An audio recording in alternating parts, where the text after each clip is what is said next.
ಸ್ನೇಹಿತರೆ, ಮೀಡಿಯಾ ಮಾಸ್ಟರ್ಸ್ಗೆ ಸ್ವಾಗತ ಸುಸ್ವಾಗತ. ಗೆಳೆಯರೆ, ಕಳೆದ ಕೆಲ ದಿನಗಳಿಂದ ಇಡೀ ದೇಶದಲ್ಲಿ ಅತಿ ಹೆಚ್ಚು ಚರ್ಚೆಯಾಗ್ತಾ ಇರೋದು ಹೊಸ ಸಂಸತ್ ಭವನದ ಉದ್ಘಾಟನೆಯ ವಿಷಯ. ಲೋಕಸಭಾ ಸ್ಪೀಕರ್ ಓಂ ಪ್ರಕಾಶ್ ಬಿರ್ಲಾ ಅವರು ಪ್ರಧಾನಿ ನರೇಂದ್ರ ಮೋದಿ ಅವರನ್ನ ಆಹ್ವಾನಿಸಿದ್ದಾರೆ. ಆ ಮೂಲಕ ರಾಷ್ಟ್ರಪತಿಯವರನ್ನ ಸಮಾರಂಭಕ್ಕೆ ಕರೆಯದೆ ಅವರಿಂದ ಸಂಸತ್ ಕಟ್ಟಡವನ್ನ ಉದ್ಘಾಟನೆ ಮಾಡಿಸದೆ ಅವರಿಗೆ ಅವಮಾನವನ್ನ ಮಾಡಲಾಗ್ತಾ ಇದೆ ಅಂತ ಕಾಂಗ್ರೆಸ್ ಸೇರಿದ ಹಾಗೆ ಒಂದಷ್ಟು ವಿರೋಧ ಪಕ್ಷಗಳು ಪ್ರತಿಭಟನೆಯನ್ನ ಮಾಡ್ತಾ ಇವೆ. ಅಲ್ಲದೆ ಒಟ್ಟು 19 ವಿರೋಧ ಪಕ್ಷಗಳು ಈ ಸಂಸತ್ ಭವನದ ಉದ್ಘಾಟನಾ ಕಾರ್ಯಕ್ರಮಕ್ಕೆ ನಾವು ಬರೋದಿಲ್ಲ ಅಂತ ಹೇಳ್ತಾ ಇವೆ. ಇನ್ನು ಬಿಜೆಪಿಯ ಮಿತ್ರ ಪಕ್ಷಗಳು ನಾವು ಕಾರ್ಯಕ್ರಮವನ್ನ ಅಟೆಂಡ್ ಮಾಡ್ತೀವಿ ಅಂತ ಹೇಳ್ತಾ ಇವೆ. ಇನ್ನು ಆಂಧ್ರ ಪ್ರದೇಶದ ಮುಖ್ಯಮಂತ್ರಿ ಜಗನ್ ಮೋಹನ್ ರೆಡ್ಡಿ ಸಂಸತ್ ಭವನದ ಉದ್ಘಾಟನೆಯನ್ನು ವಿರೋಧ ಮಾಡುವುದು ಮತ್ತು ಆ ಕಾರ್ಯಕ್ರಮಕ್ಕೆ ಗೈರು ಹಾಜರಾಗುವುದು, ಅದನ್ನ ಬಾಯ್ಕಾಟ್ ಮಾಡುವುದು, ಇದೆಲ್ಲ ಪ್ರಜಾಪ್ರಭುತ್ವಕ್ಕೆ ಅವಮಾನ ಮಾಡಿದ ಹಾಗೆ. ಹೀಗಾಗಿ ಪ್ರತಿಪಕ್ಷಗಳು ಈ ಬಗ್ಗೆ ಇನ್ನೊಮ್ಮೆ ಯೋಚನೆ ಮಾಡಬೇಕು ಅಂತ ಹೇಳಿದ್ದಾರೆ. ಇದೆಲ್ಲದರ ನಡುವೆ ವಕೀಲರೊಬ್ಬರು ಪಾರ್ಲಿಮೆಂಟ್ ಭವನವನ್ನ ರಾಷ್ಟ್ರಪತಿಯವರ ಕೈಯಿಂದಲೇ ಉದ್ಘಾಟನೆಯನ್ನು ಮಾಡಿಸಬೇಕು ಅಂತ ಸುಪ್ರೀಂ ಕೋರ್ಟ್ ಅಲ್ಲಿ ಒಂದು ಸಾರ್ವಜನಿಕ ಹಿತಾಸಕ್ತಿಯ ಅರ್ಜಿಯನ್ನು ಕೂಡ ದಾಖಲಿಸಿದ್ದಾರೆ. ಗೆಳೆಯರೆ, ಇಲ್ಲಿ ಸಂಸತ್ ಭವನದ ಉದ್ಘಾಟನೆಯ ಬಗ್ಗೆ ನಡೀತಾ ಇರೋ ರಾಜಕೀಯ ಕೆಸರರ ಚಾಟ ಇವ್ಯಾವುದರ ಬಗ್ಗೆಯೂ ನಾನು ಹೇಳೋದಿಕ್ಕೆ ಹೋಗೋದಿಲ್ಲ. ಬದಲಾಗಿ ಈ ಹೊಸ ಸಂಸತ್ತಿನ ಬಗ್ಗೆ 2 ಪ್ರಮುಖ ವಿಷಯಗಳನ್ನು ನಿಮ್ಮ ಮುಂದಿಡಬೇಕಿದೆ. ಆ ಮಾಹಿತಿಯನ್ನು ಮಾತ್ರ ನಾನು ನಿಮಗೆ ಇಲ್ಲಿ ಹೇಳೋದಕ್ಕೆ ಹೋಗ್ತಾ ಇದ್ದೀನಿ. ಉಳಿದ ರಾಜಕೀಯ ಅವರವರಿಗೆ ಬಿಟ್ಟಿದ್ದು. ಅಲ್ಲಿ ಪ್ರಧಾನಿ ಮೋದಿ ಆದರೂ ಸಂಸತ್ ಕಟ್ಟಡವನ್ನು ಉದ್ಘಾಟನೆ ಮಾಡಲಿ ಅಥವಾ ರಾಷ್ಟ್ರಪತಿಗಳಿಂದ ಬೇಕಾದರೂ ಉದ್ಘಾಟನೆ ಮಾಡಿಸಲಿ, ಅಂತೂ ನಿರ್ಮಾಣ ಕಾಮಗಾರಿ ಮುಗಿದು ಬಳಕೆಗೆ ಸಿದ್ಧವಾಗಿರುವ ಆ ಕಟ್ಟಡದ ಉದ್ಘಾಟನೆ ನಡೆದು ಅದು ಬಳಕೆಗೆ ಸಿದ್ಧ ಆಗಲಿ.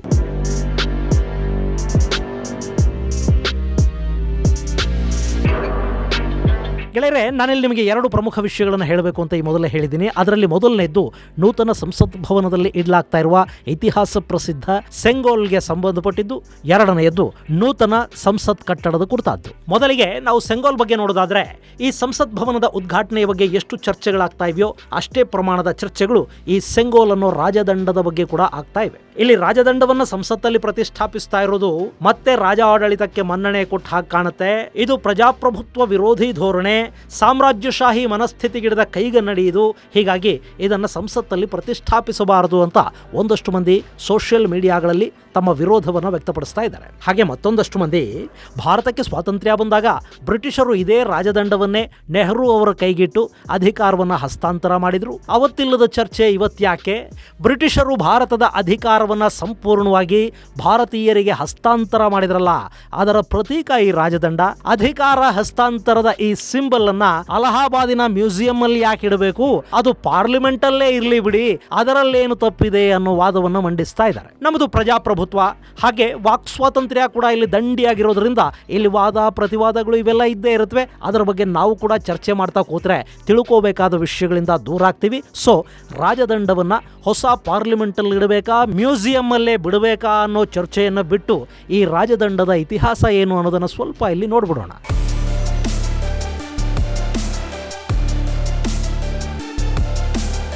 ಗೆಳೆಯರೆ, ಈ ಸುಂದರ ರಾಜದಂಡ ಇದೆ ನೋಡಿ, ಇದರ ವಯಸ್ಸು ಕೂಡ 75 ದಾಟಿದೆ. ಈ ದಂಡವನ್ನ ಸೆಂಗೋಲ್ ಅಂತ ಕರೀತಾರೆ. ಬ್ರಿಟಿಷರು ಭಾರತ ಬಿಟ್ಟು ಹೋಗುವಾಗ ಅಧಿಕಾರ ಹಸ್ತಾಂತರವನ್ನು ಮಾಡಬೇಕಲ್ಲ, ಅದಕ್ಕಾಗಿ ಈ ಸೆಂಗೋಲನ್ನ ಅವತ್ತಿನ ಭಾರತದ ಪ್ರಧಾನಿಯಾಗಿ ನಿಯೋಜನೆಗೊಂಡಿದ್ದ ಪಂಡಿತ್ ಜವಾಹರ್ಲಾಲ್ ನೆಹರು ಅವರ ಕೈಗೆ ಕೊಡಲಾಯಿತು. ಅಂದ್ರೆ ಇನ್ನು ಮುಂದೆ ಭಾರತದ ಆಡಳಿತಾಧಿಕಾರವನ್ನ ನಿಮಗೆ ಒಪ್ಪಿಸ್ತಾ ಇದ್ದೀವಿ ಅನ್ನೋ ಥರ ಸಿಂಬಾಲಿಕ್ ಆಗಿ ಈ ರಾಜದಂಡ ಅಥವಾ ಸೆಂಗೋಲನ್ನ ಬ್ರಿಟಿಷರು ಪಂಡಿತ್ ನೆಹರು ಅವರಿಗೆ ಕೊಟ್ಟರು. ಹಾಗಂತ ಇದನ್ನ ಬ್ರಿಟಿಷರು ಬಳಸ್ತಾ ಇದ್ರಾ? ಇಲ್ಲ. ಇದನ್ನ ಬ್ರಿಟನ್ ನಲ್ಲಿ ತಯಾರು ಮಾಡಿಸಿಕೊಂಡು ತಂದು ಭಾರತದ ಪ್ರಧಾನಿಯ ಕೈಗಿಟ್ರಾ? ಇಲ್ಲ. ಬದಲಾಗಿ ಇದು ತಯಾರಾಗಿದ್ದು ನಮ್ಮ ಭಾರತದಲ್ಲೇ, ಅದರಲ್ಲೂ ದಕ್ಷಿಣ ಭಾರತದಲ್ಲಿ ಮತ್ತು ತಮಿಳುನಾಡಲ್ಲಿ. ಅವತ್ತೇನಾಯ್ತು ಅಂದ್ರೆ, ಬ್ರಿಟಿಷರು ಭಾರತಕ್ಕೆ ಸ್ವಾತಂತ್ರ್ಯವನ್ನು ಕೊಟ್ಟು ಅಧಿಕಾರವನ್ನು ಹಸ್ತಾಂತರ ಮಾಡುವಾಗ ಆ ಹಸ್ತಾಂತರಕ್ಕೆ ಸಾಂಕೇತಿಕವಾಗಿ ಏನನ್ನಾದರೂ ಕೊಡಬೇಕಲ್ಲ.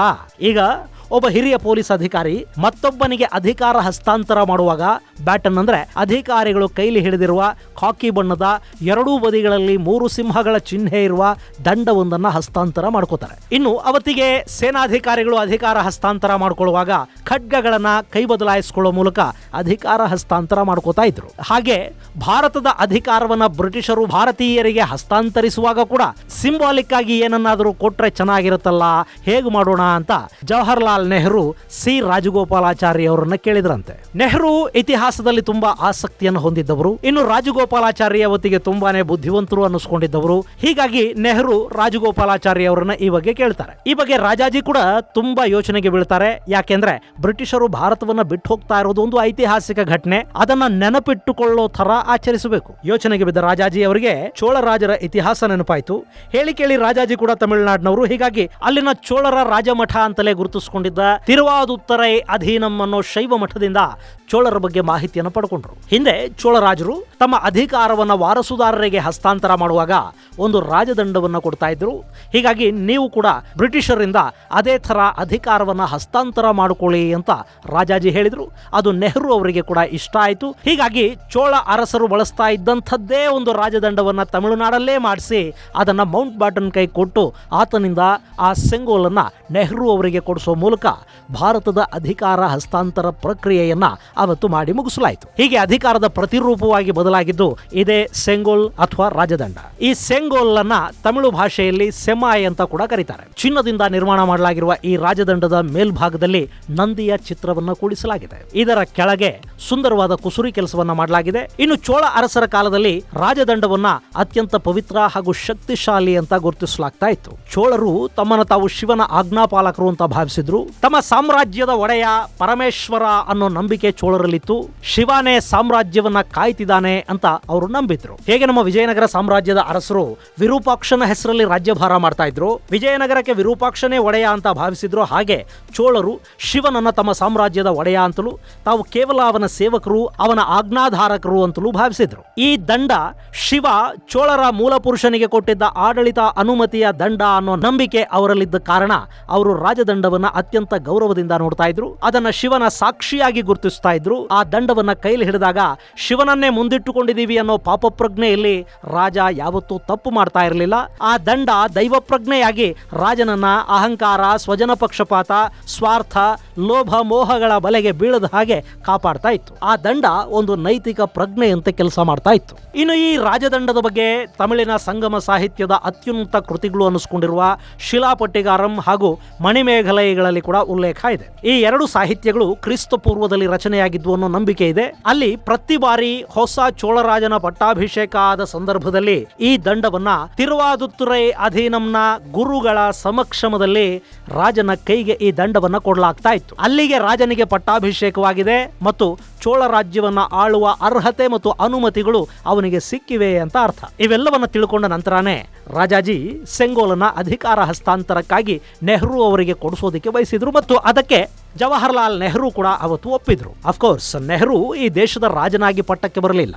ಪ್ರಜಾಪ್ರಭುತ್ವದಲ್ಲಿ ಪ್ರಜೆನೇ ಪ್ರಭು, ಅದು ಎಷ್ಟರ ಮಟ್ಟಿಗೆ ನಿಜ ಆಗ್ತಿದೆ ಅನ್ನೋದನ್ನ ನಾವಿಲ್ಲಿ ಚರ್ಚೆ ಮಾಡೋದಕ್ಕೆ ಹೋಗೋದು ಬೇಡ. ಪ್ರಜಾಪ್ರಭುತ್ವದ ಕಲ್ಪನೆ ಇರೋದು ಹಾಗೆ. ಪ್ರಧಾನಿ ಅಥವಾ ಮುಖ್ಯಮಂತ್ರಿ ಆದವನು ಪ್ರಜೆಗಳಿಂದ ಆರಿಸಲ್ಪಟ್ಟ ಪ್ರಜೆಗಳ ಪ್ರತಿನಿಧಿ ಅಷ್ಟೇ. ಇನ್ನು ಈ ಸೆಂಗೋಲಿನ ಕಲ್ಪನೆ ಇರೋದು ಕೂಡ ಹಾಗೇನೆ. ಇಲ್ಲಿ ಸೆಂಗೋಲು ಹಿಡಿಯುವ ರಾಜ ತಾನು ಸರ್ವತಂತ್ರ, ಸ್ವತಂತ್ರ ಅಥವಾ ತಾನೇ ಸಾಮ್ರಾಟ ಅಲ್ಲ. ಅವನು ಈಶ್ವರನ ಪ್ರತಿನಿಧಿಯಾಗಿ ಜನರ ಸೇವಕನಾಗಿ ಕೆಲಸ ಮಾಡುವ ಪ್ರತಿಜ್ಞೆಯನ್ನು ತಗೊಂಡು ಸೆಂಗೋಲನ್ನ ಕೈಲಿ ಹಿಡಿತಾನೆ. ಹೀಗಾಗಿ ಪ್ರಜಾಪ್ರಭುತ್ವದ ಚುಕ್ಕಾಣಿಯನ್ನ ಹಿಡಿಯುವವನ ಕೈಯಲ್ಲಿ ಈ ಸೆಂಗೋಲು ಅಥವಾ ಪ್ರಜ್ಞಾದಂಡ ಇದ್ರೆ ಖಂಡಿತ ತಪ್ಪೇನಿಲ್ಲ ಅಂತ ಅವತ್ತು ರಾಜಾಜಿ ಮತ್ತು ನೆಹರು ಭಾವಿಸಿರಬಹುದು. ಇನ್ನು ಈ ಸೆಂಗೋಲನ್ನ ನಿರ್ಮಿಸಿಕೊಟ್ಟಿದ್ದು ಅವತ್ತಿನ ಮದ್ರಾಸ್ನ ಚಿನ್ನದ ವ್ಯಾಪಾರಿಗಳು. ಅವರು ಶಿಲಾಪಟ್ಟಿಗಾರಂನಲ್ಲಿನ ಈ ದಂಡದ ಉಲ್ಲೇಖವನ್ನು ಗ್ರಹಿಸಿ ಅದೇ ರೀತಿಯಲ್ಲಿ ಸೆಂಗೋಲನ್ನ ನಿರ್ಮಾಣ ಮಾಡಿದ್ರು. ಇದನ್ನ ನಿರ್ಮಿಸಿದ್ದು ಅವತ್ತಿನ ಮದ್ರಾಸ್ನ ಉಮ್ಮಡಿ ಬಂಗಾರು ಚೆಟ್ಟಿ ಅನ್ನೋ ಚಿನ್ನದ ವ್ಯಾಪಾರಿ. ಸುಮಾರು 100 ಸೌರನ್ ತೂಕದ ಚಿನ್ನದಲ್ಲಿ ಮಾಡಲಾದ ಈ ಸೆಂಗೋಲ್ ಅಥವಾ ರಾಜದಂಡಕ್ಕೆ ಅವತ್ತಿಗೆ 15,000 ರೂಪಾಯಿ ಖರ್ಚಾಗಿತ್ತು ಮತ್ತು ಆ ಹಣವನ್ನ ಸರ್ಕಾರನೇ ಕೊಟ್ಟಿತ್ತು. ಆನಂತರ ಮದ್ರಾಸ್ ಪ್ರಾವಿನ್ಸ್ನ ಅಧಿಕಾರಿಗಳು ಇದನ್ನ ಅಧಿಕಾರ ಹಸ್ತಾಂತರದ ಸಂದರ್ಭದಲ್ಲಿ ಚೆನ್ನೈನಿಂದ ದೆಹಲಿಗೆ ವಿಶೇಷ ವಿಮಾನದಲ್ಲಿ ತಗೊಂಡು ಹೋಗ್ತಾರೆ. ಅಲ್ಲಿ ಮೌಂಟ್ ಬಾಟನ್ ಕೈಯಿಂದ ಪಂಡಿತ್ ಜವಾಹರ್ಲಾಲ್ ನೆಹರು ಈ ದಂಡವನ್ನ ಪಡ್ಕೋತಾರೆ. ಅಲ್ಲಿಗೆ ಭಾರತದ ಅಧಿಕಾರ ಹಸ್ತಾಂತರ ವಿದ್ಯುಕ್ತವಾಗಿ ಮುಕ್ತಾಯ ಆಗುತ್ತೆ. ಆ ನಂತರ ಈ ದಂಡ ಅಲಹಾಬಾದ್ನ ಮ್ಯೂಸಿಯಂ ಅನ್ನ ಸೇರ್ಕೊಳ್ತು. ಪಂಡಿತ್ ನೆಹರು ಅವರ ಎಲ್ಲ ವಸ್ತುಗಳನ್ನ ಇಡಲಾಗಿರುವ ಆ ಮ್ಯೂಸಿಯಂ ಅಲ್ಲೇ ಇದನ್ನು ಕೂಡ ಇಟ್ಟಿದ್ರು. ಈಗ ಹೊಸ ಸಂಸತ್ ಭವನ ನಿರ್ಮಾಣ ಆಗ್ತಾ ಇದೆ. ಈ ಸಂದರ್ಭದಲ್ಲಿ ಸ್ಪೀಕರ್ ಪೀಠದ ಬಳಿ ಈ ರಾಜದಂಡವನ್ನ ಪ್ರತಿಷ್ಠಾಪಿಸಲಾಗ್ತಾ ಇದೆ.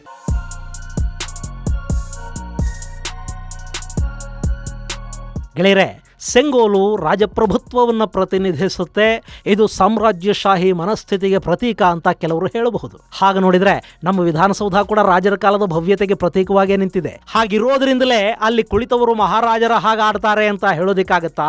ಅಥವಾ ಅವರು ಹಂಗಾಡ್ತಾರೆ ಅನ್ನೋ ಕಾರಣಕ್ಕೆ, ಆ ಕಟ್ಟಡ ರಾಜಮಹಲಿನ ತರ ಇದೆ ಅನ್ನೋ ಕಾರಣಕ್ಕೆ ಅದನ್ನ ಬಿಟ್ಟು ಗುಡಿಸಲಲ್ಲಿ ವಿಧಾನಸೌಧನ ನಡೆಸೋಕಾಗತ್ತಾ? ಇನ್ನು ಪ್ರಜೆಗಳಿಂದ ಆರಿಸಿ ಬಂದವರು ನಾವು ಅನ್ನೋ ಪ್ರಜ್ಞೆ ಇವತ್ತು ನಮಗೆ ಎಷ್ಟು ರಾಜಕಾರಣಿಗಳಲ್ಲಿದೆ. ಹಾಗೆ ನಾವು ಮತದಾರರು, ನಾವೇ ಪ್ರಭುಗಳು ಅನ್ನೋ ಜ್ಞಾನ ಅದಿನ್ ಎಷ್ಟು ಮತದಾರರಿಗಿರಬಹುದು? ಬರೀ ಸಿಂಬಲ್ಗಳಿಂದ ರಾಜಪ್ರಭುತ್ವನೋ ಪ್ರಜಾಪ್ರಭುತ್ವನೋ ಸ್ಥಾಪನೆ ಆಗೋದಿಲ್ಲ. ಪ್ರಜಾಪ್ರಭುತ್ವ ಅಂದ್ರೆ ಏನು ಅನ್ನೋದರ ಅರಿವು ಮತದಾರನಿಗೆ ಇಲ್ಲದೆ ಇದ್ರೆ ಅಲ್ಲಿ ಯಾವ ಸಿಂಬಲ್ ಇದ್ರು ಇಲ್ಲದೆ ಇದ್ರು ಈ 5 ವರ್ಷದ ರಾಜರೇ ನಮ್ಮನ್ನ ಆಳೋದು. ಹೀಗಾಗಿ ಒಂದು ರಾಜದಂಡವನ್ನ ಸಂಸತ್ತಲ್ಲಿ, ಅದರಲ್ಲೂ ಸಂಸತ್ತಿನ ಅಧಿವೇಶನಗಳನ್ನ ಸರಿಯಾದ ರೀತಿಯಲ್ಲಿ ನಡೆಸಬೇಕಾದ, ಆಡಳಿತ ಮತ್ತು ಪ್ರತಿಪಕ್ಷಗಳೆರಡನ್ನು ಸಮಾನವಾಗಿ ನೋಡಬೇಕಾದ ಜವಾಬ್ದಾರಿಯನ್ನು ಹೊತ್ತ, ಸಂವಿಧಾನಿಕವಾಗಿ ದೇಶದ ಅತಿದೊಡ್ಡ ಹುದ್ದೆಗಳ ಪೈಕಿ ಒಂದು ಅನ್ನಿಸಿಕೊಂಡಿರುವ ಸ್ಪೀಕರ್ ಪೀಠದ ಬಳಿ ಈ ದಂಡ ಇದ್ರೆ ಅದು ಇತಿಹಾಸಕ್ಕೆ ಸಾಕ್ಷಿ ಅಂತಿರುತ್ತೆ ಹೊರತು ಮತ್ತಿನ್ನೇನು ಅಲ್ಲ.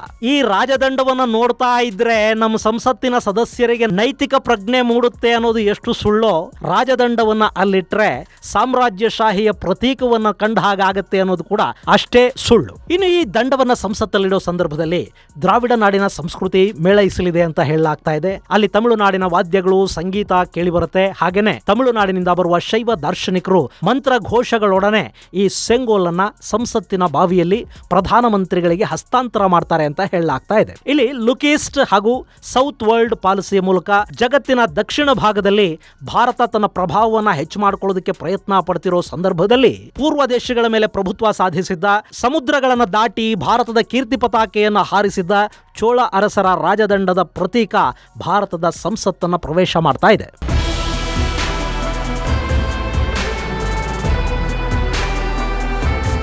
ಇನ್ನು ಈ ಹೊಸ ಸಂಸತ್ ಭವನದ ಬಗ್ಗೆ ಕೂಡ ನಿಮಗೊಂದು ಸ್ವಲ್ಪ ಹೇಳಬೇಕು. ಇದು ತ್ರಿಕೋನಾಕಾರವನ್ನು ಹೊಂದಿದೆ.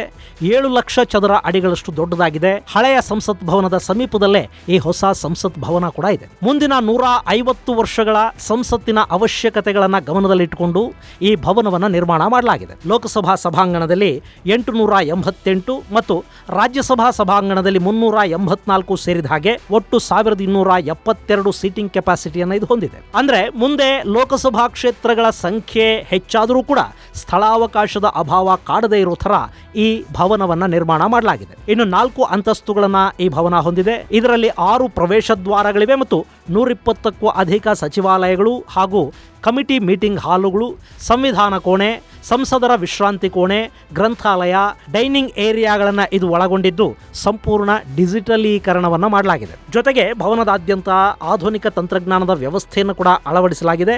ಹಾಗೆ ಸುಸಜ್ಜಿತ ಪಾರ್ಕಿಂಗ್ ವ್ಯವಸ್ಥೆ ಕೂಡ ಇಲ್ಲಿದೆ. ಹೊಸ ಸಂಸತ್ ಭವನ 2000 ಚದುರ ಮೀಟರ್ನಷ್ಟು ತೆರೆದ ಆವರಣ ಸೇರಿದ ಹಾಗೆ 20,866 ಚದುರ ಮೀಟರ್ ವಿಸ್ತೀರ್ಣವನ್ನು ಹೊಂದಿದೆ. ಈ ತೆರೆದ ಆವರಣದಲ್ಲಿ ಆಲದ ಮರವನ್ನು ಬೆಳೆಸಲಾಗುತ್ತೆ ಅಂತ ಹೇಳಲಾಗ್ತಾ ಇದೆ.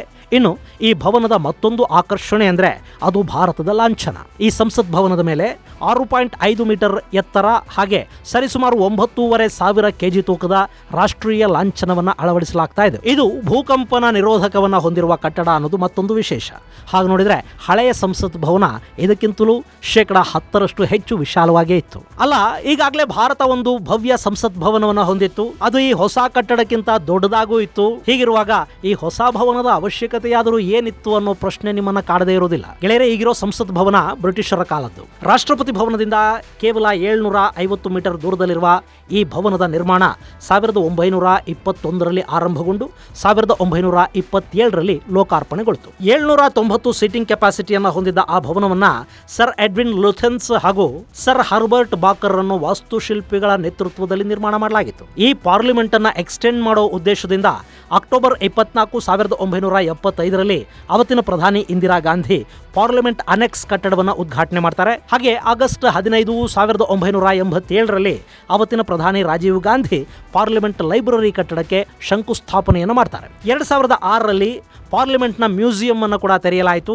ಈ ಹಳೆಯ ಸಂಸತ್ ಭವನ ವೃತ್ತಾಕಾರದ ರಚನೆಯನ್ನು ಹೊಂದಿದ್ದು ಹೊರಭಾಗದಲ್ಲಿ 144 ಹಾಲುಗಳಿವೆ. ಈ ವೃತ್ತಾಕಾರದ ಕಟ್ಟಡದ ಪ್ರಾಂಗಣದ ಕೇಂದ್ರ ಭಾಗದ ಸುತ್ತ 3 ಅರ್ಧವೃತ್ತಾಕಾರದ ಸಭಾಂಗಣಗಳಿವೆ. ಈ ಸಂಸತ್ ಭವನ 22,900 ಚದರ ಮೀಟರ್ ವಿಸ್ತೀರ್ಣವನ್ನು ಹೊಂದಿದ್ದು 6,060 ಚದರ ಮೀಟರ್ ಓಪನ್ ಸ್ಕೈ ಏರಿಯಾನ ಕೂಡ ಇದು ಹೊಂದಿತ್ತು. ಇನ್ನು ಈ ಸಂಸತ್ ಭವನವನ್ನ ಬದಲಾಯಿಸುವ ಪ್ರಪೋಸಲ್ 2010ರಲ್ಲಿ ಸಂಸತ್ತಿನ ಮುಂದೆ ಇಡಲಾಗುತ್ತೆ. 2012ರಲ್ಲಿ ಪಾರ್ಲಿಮೆಂಟ್ ಕಟ್ಟಡ ಶಿಥಿಲಗೊಳ್ತಾ ಇದೆ ಅನ್ನೋ ಕಾರಣದಿಂದಾಗಿ ಹಾಲಿ ಕಟ್ಟಡದ ಕ್ಷಮತೆಯ ಬಗ್ಗೆ ಅಧ್ಯಯನ ಮಾಡೋದಕ್ಕೆ ಅವತ್ತಿನ ಸ್ಪೀಕರ್ ಆಗಿದ್ದ ಮೀರಾ ಕುಮಾರ್ ಅವರು ಒಂದು ಕಮಿಟಿಯನ್ನ ನೇಮಕ ಮಾಡ್ತಾರೆ. ಆ ಕಮಿಟಿ ಸಂಸತ್ತಿನ ಕೆಲ ಭಾಗಗಳಲ್ಲಿ ಬದಲಾವಣೆಯ ಅವಶ್ಯಕತೆ ಇದೆ ಅನ್ನೋ ರಿಪೋರ್ಟ್ ಅನ್ನು ಕೂಡ ಕೊಡುತ್ತೆ. ಅದಾದ ಮೇಲೆ 2019ರಲ್ಲಿ ಕೇಂದ್ರ ಸರ್ಕಾರ ಎಲ್ಲ ಸಚಿವಾಲಯಗಳನ್ನು ಒಳಗೊಂಡ ಒಂದು ಹೊಸ ಸಂಸತ್ ಭವನ ನಿರ್ಮಾಣದ project central Vista redevelopment project ಅನ್ನು ಲಾಂಚ್ ಮಾಡಿತು. ಅದರಂತೆ 2020ರಲ್ಲಿ ಶಂಕುಸ್ಥಾಪನೆಯನ್ನು ಕೂಡ ಮಾಡಲಾಯಿತು. ಅದೇ ವರ್ಷ ಡಿಸೆಂಬರ್ ಕಟ್ಟಡದ ನಿರ್ಮಾಣ ಕಾಮಗಾರಿಗಳು ಆರಂಭ ಆದವು. HCP design planning of management private limited ಅನ್ನೋ ಆರ್ಕಿಟೆಕ್ಟ್ ಫರ್ಮ್ ಹಾಗೆ ಬಿಮಲ್ ಪಟೇಲ್ ಅನ್ನೋ ಆರ್ಕಿಟೆಕ್ಟ್ ಈ ಹೊಸ ಭವನದ ರೂಪುರೇಷೆಗಳನ್ನು ಸಿದ್ಧ ಮಾಡಿದ್ರೆ, ಟಾಟಾ ಪ್ರಾಜೆಕ್ಟ್ಸ್ ಲಿಮಿಟೆಡ್ ಇದರ ನಿರ್ಮಾಣದ ಜವಾಬ್ದಾರಿಯನ್ನು ವಹಿಸಿಕೊಳ್ತು. ಮೊದಲಿಗೆ 1,250 ಕೋಟಿ ರೂಪಾಯಿಗಳಷ್ಟು ಇದಕ್ಕೆ ವೆಚ್ಚ ಆಗಬಹುದು ಅಂತ ಅಂದುಕೊಳ್ಳಲಾಗಿತ್ತು. ಆದರೆ ಈ ಸಂಸತ್ ಭವನದ ಕಾಮಗಾರಿ ಮುಗಿಯೋ ಹೊತ್ತಿಗೆ ಅದರ ವೆಚ್ಚ 862 ಕೋಟಿಗಳನ್ನು ಮುಟ್ಟಿತ್ತು.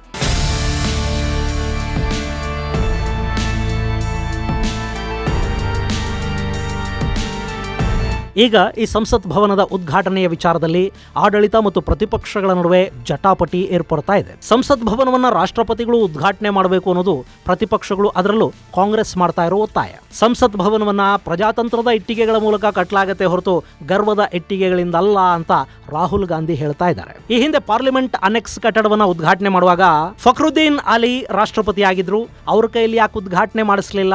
ಇಂದಿರಾ ಗಾಂಧಿ ಅವರೇ ಯಾಕೆ ಮಾಡಿದ್ರು? ಇನ್ನು ರಾಜೀವ್ ಗಾಂಧಿ ಲೈಬ್ರರಿ ಕಟ್ಟಡಕ್ಕೆ ಶಿಲಾನ್ಯಾಸ ಮಾಡಿದಾಗ ರಾಷ್ಟ್ರಪತಿಯಾಗಿ ವೆಂಕಟರಾಮನ್ ಅವರಿದ್ರಲ್ಲ, ಅವ್ರ ಹತ್ರ ಯಾಕೆ ಮಾಡಿಸ್ಲಿಲ್ಲ?